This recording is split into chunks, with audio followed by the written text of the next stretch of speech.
এবার দুয়ারে সরকার শিবিরে ধুমধুমার কাণ্ড। দুই পক্ষের গোষ্ঠীদ্বন্দ্বে তুমুল উত্তেজনা শিবির চত্বরেই।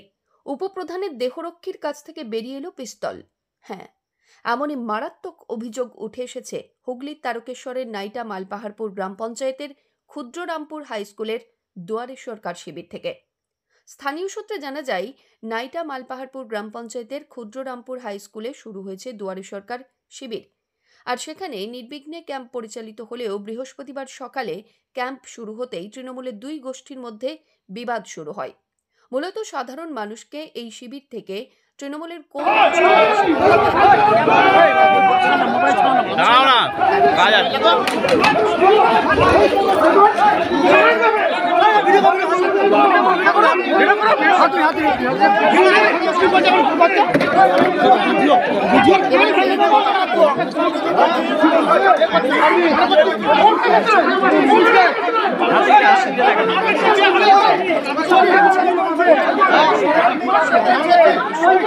পুলিরা হাত গুটে বসাছে, পুলিরা দেখো হাত গুটে বসাছে, পুলিরা হাত গুটে বসাছে, পুলিরা কিছু বলে না, হাত গুটে বসাছে, পুলিরা হাত গুটে বসাছে, হাত হয়েছে। পুলিশ মোতায়েনের পর আবারও দুয়ারে সরকার শিবির চালু হয়। আমি তো লাইনে ছিলাম। হ্যাঁ, কি শুনলেন? কি দেখলেন? একটা ঝামেলা চালামিলি চলছে, এইটুকুই শুনেছি, তাছাড়া আর অন্য কিছু ঝামেলা একটা চলছে। মানে দুটো দলের মধ্যে গন্ডগোল, দুটো দলের মধ্যেই হচ্ছিল। দুটো দলের মধ্যে কি একই দলের লোক দুটো আর কি এরকম একটা চলছিল, যেটা শুনতে পেলে। বন্দুক টন্দুক ছিল?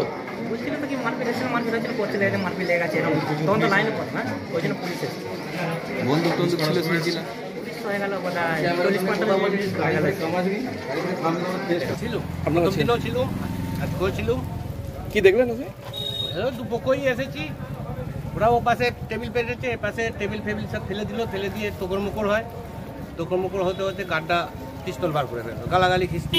পিস্তল বার করে ফেললো? কে পিস্তলটা বার করলো? ওই যে আপনাদের সঙ্গে যে গার্ডটা থাকে, আচ্ছা, ওই সিসি ক্যামেরা ধরা পড়ে যাবে। যাই হোক, এই পর্যন্ত তারপর পুলিশ এলো, আসতে দুপক্ষই জয়েন্ট ভিডিও এলো, এসে বললো সরকারি প্রতিনিধি দিয়ে ফিলাপ হবে, সব যে যার বাড়িয়ে চলে যাবে।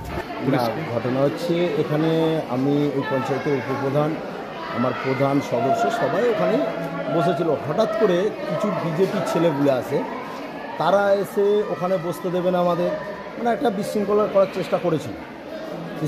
চেষ্টা করেছিল। তখন আমাকে ধাক্কাধাক্কি করতে যায়, আমার সিকিউরিটিকে ধাক্কা দেয়। তখন সিকিউরিটি নিজের আর্মস বাঁচাবার জন্য, যে তার আর্মসটা না ছিনতাই হয়ে যায়, তখন সে আর্মসটাকে হাতে বের করে রেখেছে। এটাই ঘটনা। তারপর পুলিশ নিয়ন্ত্রণে নিয়ে আসে। অন্যদিকে আরেকটা অভিযোগ আছে, বিধায়ক যারা গোষ্ঠী আছে, যারা বিধায়ক তৃণমূল করেন বিধায়কের হাত ধরে, তাদের অভিযোগ তাদেরকে নাকি তাদের মহিলা কর্মীদের ওপর আক্রমণ করা হয়েছে, তাদের বিরুদ্ধে আপনারা তাদেরও গায়ের হাত দিয়েছেন, এরকম আপনাদের বিরুদ্ধে অভিযোগ আসছে। নিশ্চয়ই যদি ওই ফুটেজটা বের করতে পারে, আর্মসের ফুটেজটা, নিশ্চয়ই ফুটেজটাও বের করবে, তাহলে আপনারাই দেখে নেবেন। যদি বিধায়কের গোষ্ঠী এই কথা বলে থাকে, আমার জানা নেই এখানে তৃণমূল কংগ্রেসের কোনো গোষ্ঠী আছে বলে।